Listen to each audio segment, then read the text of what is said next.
Good morning. It is now 11 a.m. Calling the roll for the Monday, June 11th Board of Control meeting. Nan Baker. Here. Dale Miller. Here. Trevor McAleer serving as an alternate for Dan Brady. Here. Armin Budish. Dennis Kennedy. Lenora Lockett. We have a quorum. Thank you. Minutes from June 4th. Are there any corrections? I would like to make one correction. It's for item number BC 2018-353. The time period that was added to amend the item should reflect June 4th, 2018 through June 3rd, 2019. Thank you. Are there any other corrections? Seeing none, I move to approve the minutes as corrected. Is there a second? Seconded by Councilwoman Miller. All those in favor, please say aye. Opposed? Minutes are approved as corrected. Any public comment? No public comment at this time. Thank you. One tabled item. Yes. Item number BC 2018-299, Sheriff's Department, recommending an award on requisition 42684 to Alliance Healthcare Solutions, LLC, in the amount not to exceed $24,988 for staffing of temporary nurses at the Bedford Heights Jail Facility, and is for the period May 10th, 2018 through December 31st, 2018. Good morning, Donna Cleo, Sheriff's Fiscal Manager. Just to talk about the mission critical contract that we did.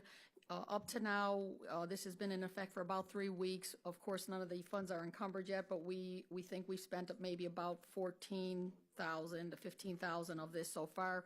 We probably have about 2 to 3 weeks of the funds left. And also, from the 29th up through today, we've had 3 RNs and 3 LPNs start. But we still, I think we are still have approvals for 9 more RNs and 7 more LPNs. Thank you. Are there any questions? Mr. McAleer. Donna, I know there was some discussion about potentially having a larger permanent temporary nursing contract in place in case we lose additional nurses, so that we have this as a backup. Are we planning on still doing that? That is something I would recommend. I know that's been discussed, but we're not sure if we should move on that or not. Again, I think it would probably be a wise move because we do have such a high turnover of nurses. And it does seem like some of these temporary nursing places are able to supply us when things do get at a critical state. So again, that's something I would like to move on, but I think we would probably want some feedback from the BOC if that's something that they would entertain. Just as follow-up, I know that was one of the briefly discussed in the Public Safety Committee, and I think from the committee's perspective, they were okay with having a temporary, like kind of a permanent temporary contract in case we go below our nursing thresholds, and with a high turnover rate, to have this as backup when needed. That's something I could start on right away and get an RFP out there and get some of these different, because I know there's several vendors who can supply it, so we can get some bids going and get moving on it. Absolutely. And then out of the 14,000, do you anticipate using the remaining 10,000 or so? Yes. For the contract? Okay. Yes. So there might be a need. Okay. Okay. Any other questions? Councilman Miller. When you said there's 9 additional approvals, does that mean there's approval to hire additional staff, but we haven't filled them yet? Correct. I know interviews are still going, and if I'm not mistaken, I think it may still be posted, RNs and LPNs. So I know that our HR is continually working on getting these 9 RN positions and 7 more LPNs filled. It's just going to continue to be an ongoing process. So yes, they are working on it, but they have not been able to fill them yet because they have not been able to find the candidates yet.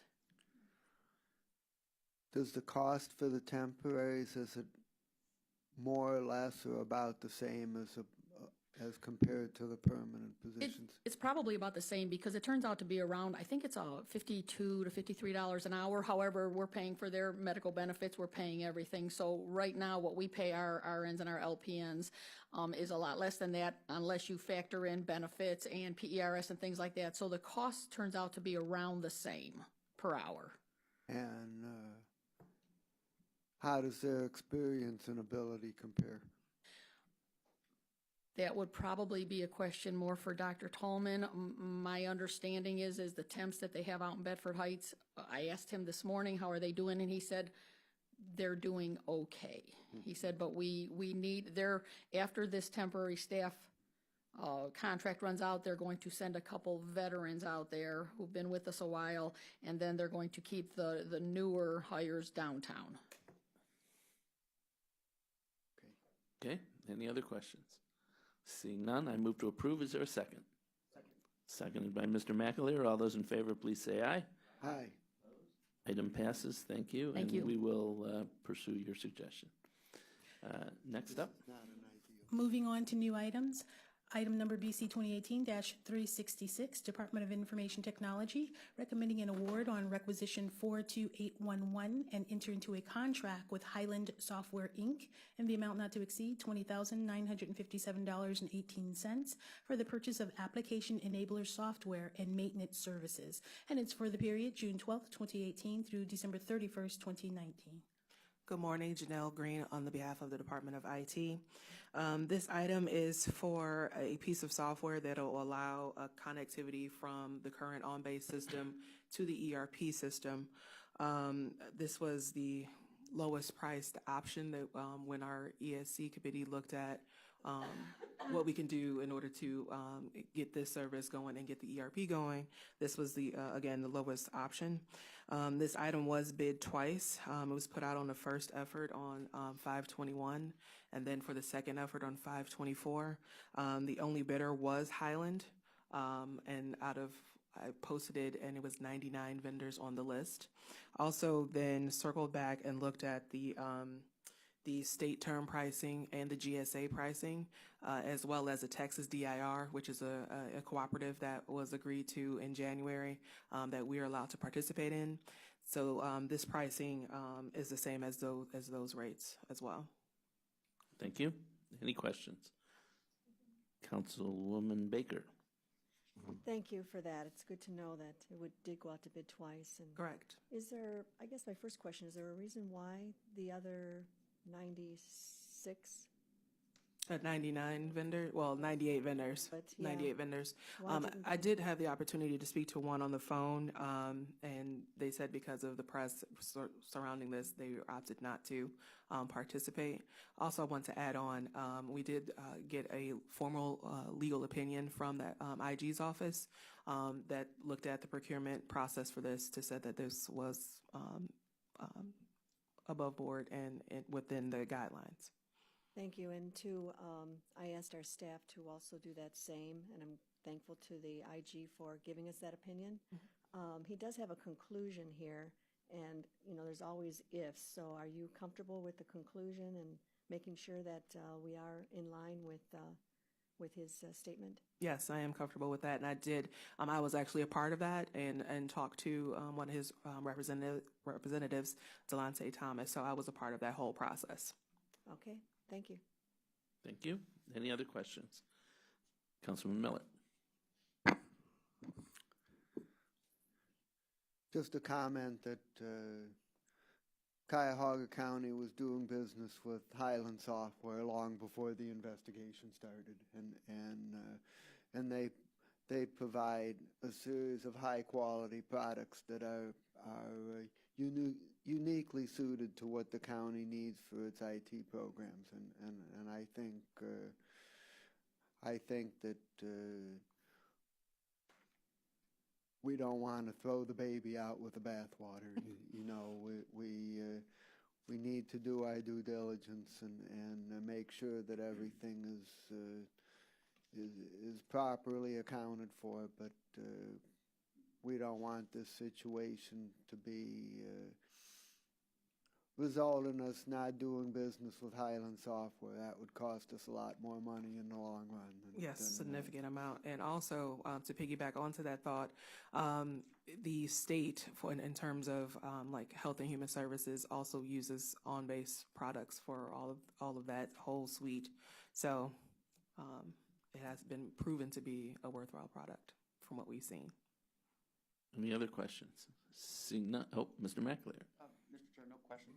Just a just wanted to thank the Inspector General and his staff. A little unusual request at looking at something kind of in the front end of a contract. So appreciated the quick turnaround because I know we needed this interface to get moving with the ERP system. So Correct. thanks to Janelle too for assistance. I agree. Any other comments or questions? Seeing none, I move to approve. Is there a second? Second. Seconded by Councilman Miller. All those in favor, please say aye. Aye. Opposed? Item passes. Thank you. Next item is a two-part item, item BC 2018-367, Sheriff's Department on behalf of the Department of Public Works and Court of Common Pleas. A, submitting an RFP exemption on requisition 42818, which will result in an award recommendation to Integrated Precision Systems, Inc., in the amount not to exceed $126,677.46. And it's for the purchase and installation of access control and video surveillance security systems on the second and fourth floors of the Cleveland Police Department headquarters, located at 1300 Ontario Street, Cleveland. And B, recommending the award in connection with said RFP exemption. Thank you. Any questions? I'm sorry. Oh, I'm sorry. Go ahead. Sorry. Good morning, Matt Reimer with the Department of Public Works, representing the Sheriff's Department on this item, who has the procurement lead. This is both an RFP exemption and recommended award in support of our build-out project, the Cleveland Police Headquarters building.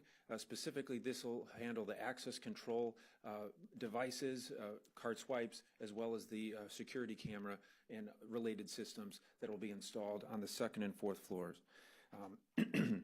As board members may recall from past similar procurements, this is an expansion of the existing county enterprise network security system for which IPS, Integrated Precision Systems, is the vendor. As a result, we're requesting an RFP exemption to go to that vendor to be able to support the procurement and the installation. The actual devices are bought through IPS off of a state term contract. Thank you. Any questions? Seeing none, I move to approve. Is there a second? Second. Mr. McAleer, all those in favor, please say aye. Aye. Opposed? Item passes. Thank you. Next item is a two-part item, item BC 2018-368, Department of Public Safety and Justice Services on behalf of the Sheriff's Department.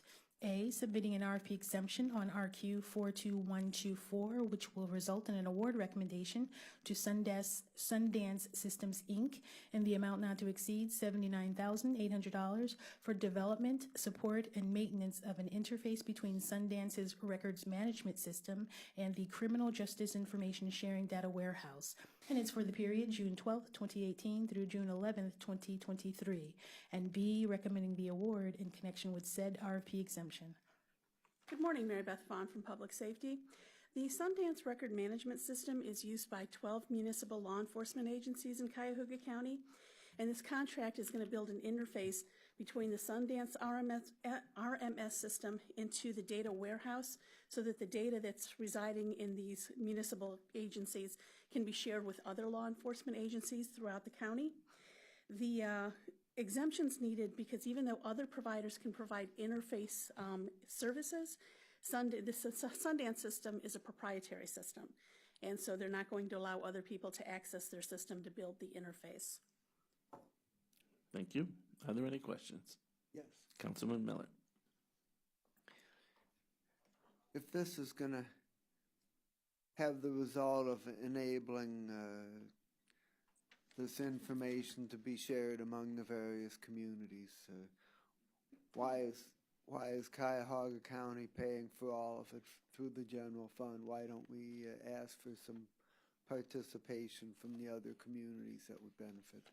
This is actually being paid for as part of the $5 fee that is collected whenever there is a moving violation in the county. The municipal courts charge a $5 fee that is then remitted to the county.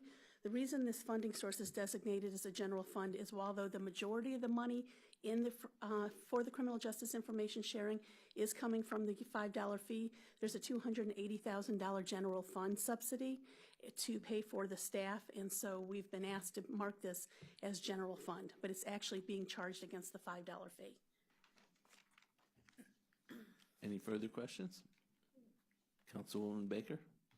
It would be helpful on your briefing if you could let us know that. Okay. Because I too thought it was all general fund, had no idea about the court fee being, and that would be helpful in knowing how this was being paid, so, We'll make sure it's marked that way. even if it's in the background, description. Also, is there any concern about the, actually, this is a one source. Wouldn't it be better described as being a one source rather than a exemption, because we can never really RFP this out?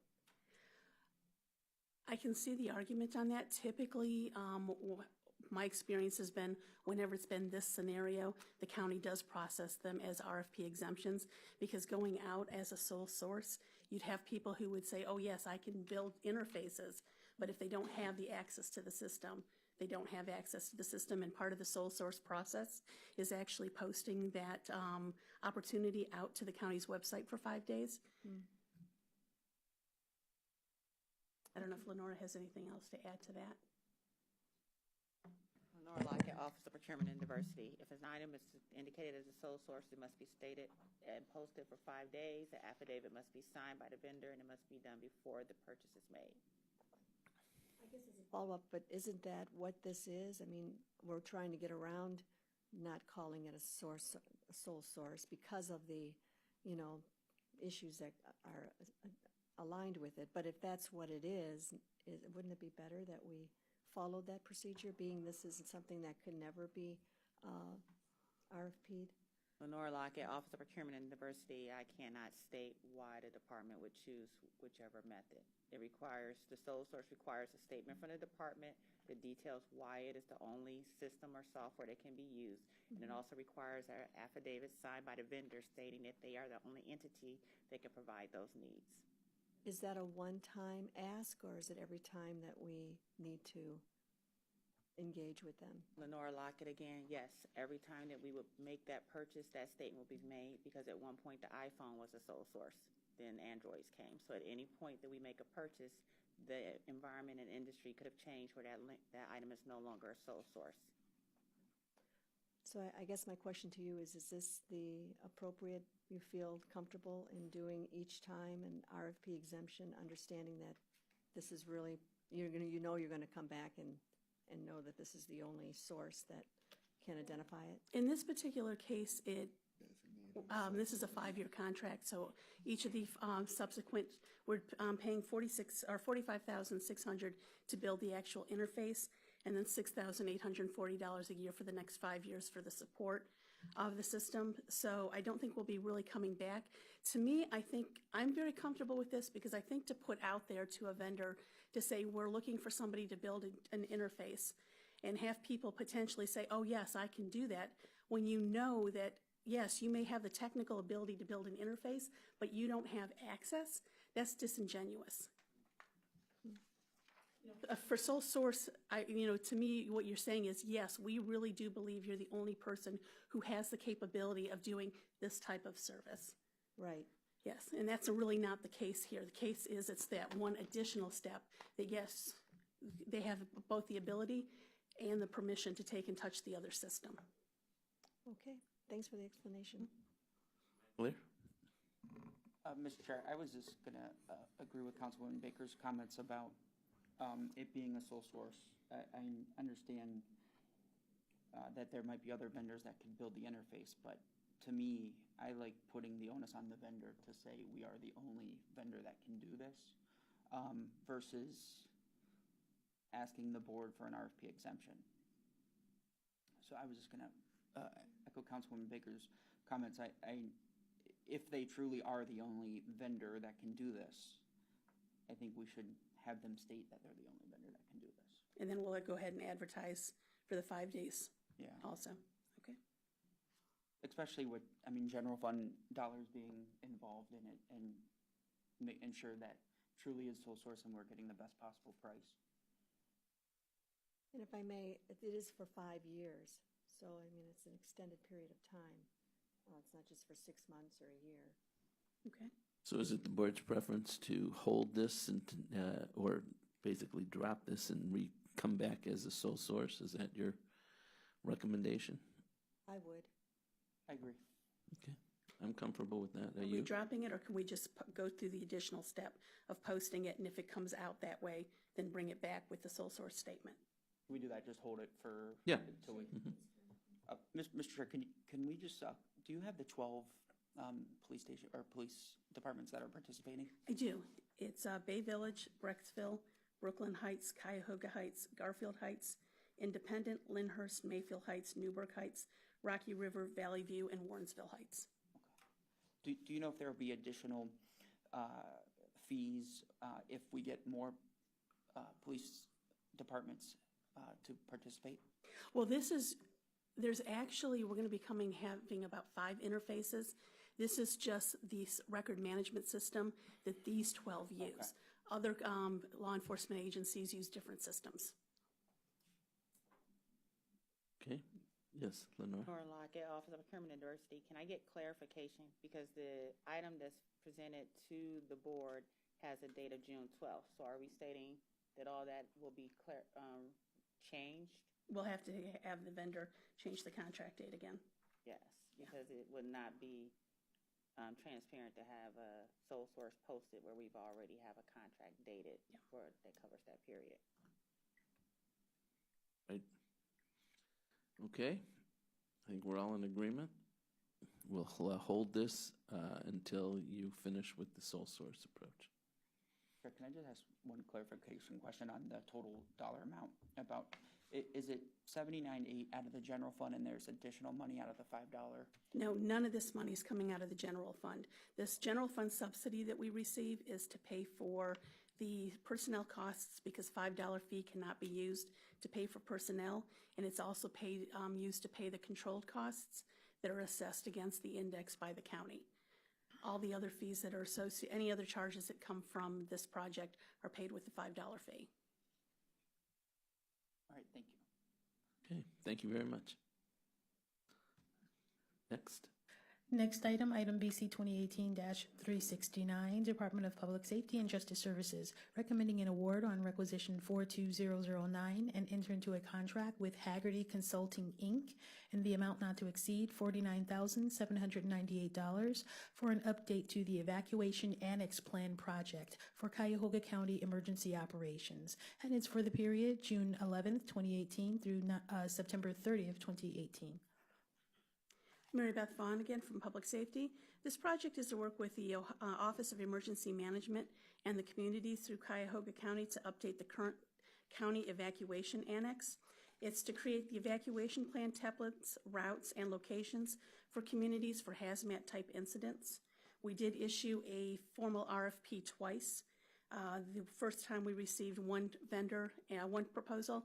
The second time we received 2, and from that point, we received approval from Ohio EMA to move forward, even though we only had 2 quotes. Thank you.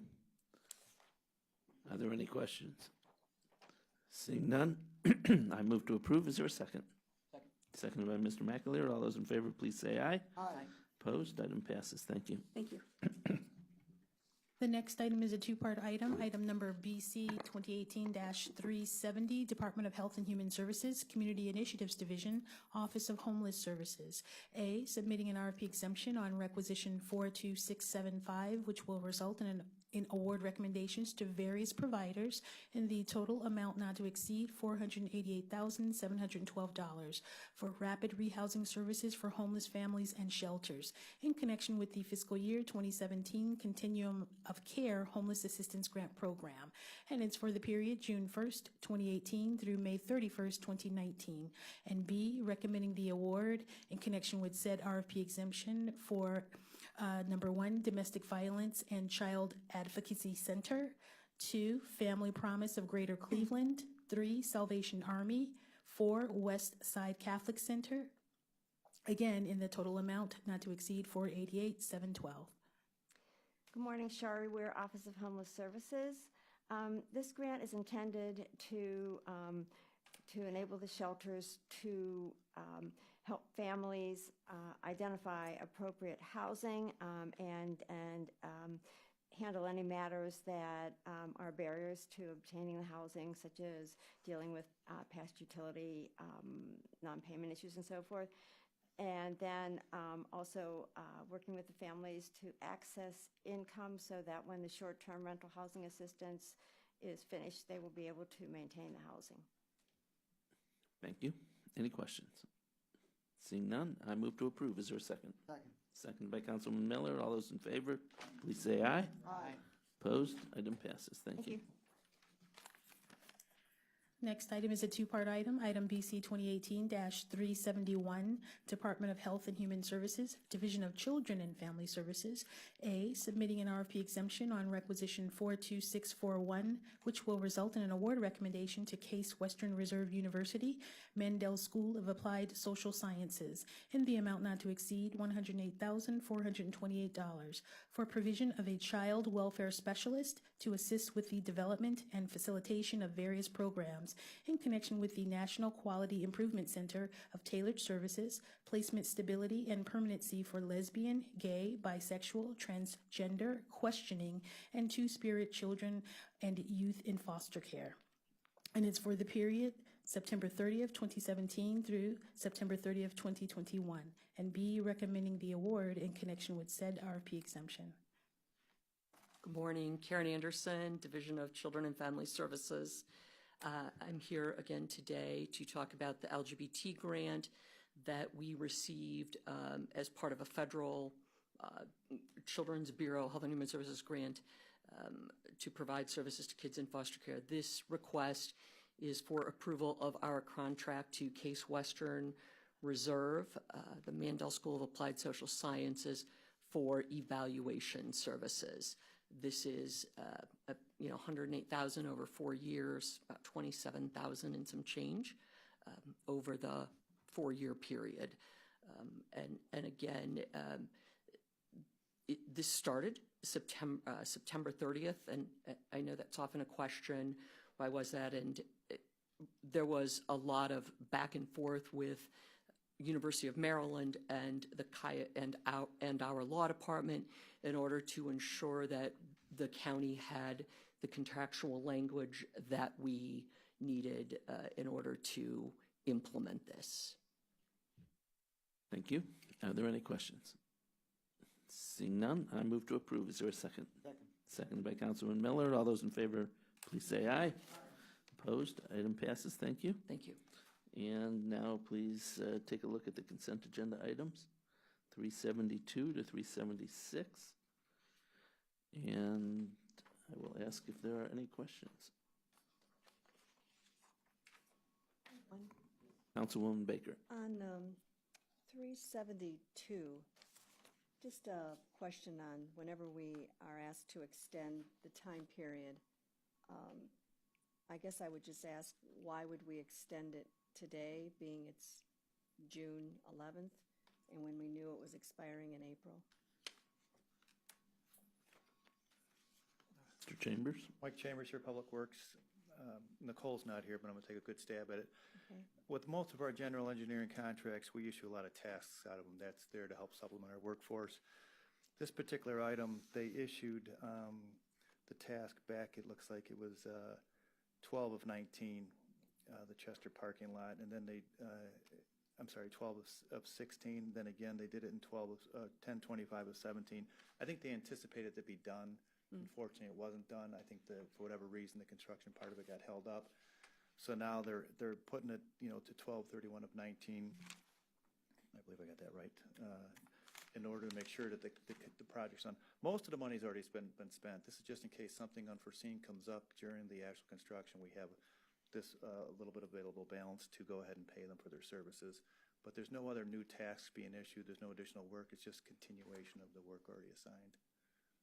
So just so I understand, so knowing back in April 5th, we really were uncertain whether we would need to extend the contract? Yeah, you're getting me on that one. I'm filling in for Nicole. This is her Okay. area, and I apologize, but I'm just taking a stab at it. Maybe they anticipated that it was going to be completed by then. Okay. Matt? I'll step in on I got that help. also. By rights, this should have came forward at that time with a little bit better planning on behalf of the department. We knew that the construction was forthcoming, and so we probably should have extended it at that time. So we'll make sure that doesn't happen again. Good, I appreciate that, thank you. Further questions? Any of the items? Seeing none, I move to approve the consent agenda items. Is there a second? Seconded by Councilman Miller. All those in favor, please say aye. Opposed? Consent agenda items are approved. We do have other business. Yes, we do. We have a mission-critical item from the Department of Children and Family Services. It is recommending an award to ENA, E-N-A, Inc., in the amount not to exceed $24,999.99 for emergency placement of a child. Good morning, Bob Math from the Office of Health and Human Services on behalf of Children and Family Services. This is a child, a 13-year-old teenager that was in a foster home, and because of the child's special needs, the foster family can no longer meet those needs. DCFS looked for alternative placements, and the only placement they could find that could accept this child with his needs was an organization called ENA in Cincinnati, and the child was placed there several weeks ago. And this is a mission critical, then we'll ultimately add that residential facility to the master list. Thank you. I move to amend today's agenda to consider the item. Is there a second? Second. Seconded by Mr. Dever. All those in favor, please say aye. Aye. Opposed? The agenda is amended. Any questions on the item? Seeing none, I move to approve. Is there a second? Second. Seconded by Councilman Miller. All those in favor, please say aye. Aye. Opposed? Item's approved. Thank you. Thank you. Any other business? No other business at this time, Any public comment? and no public comment. I move to adjourn. Is there a second? Seconded by Mr. McAleer. All those in favor, please say aye. Aye. We are adjourned.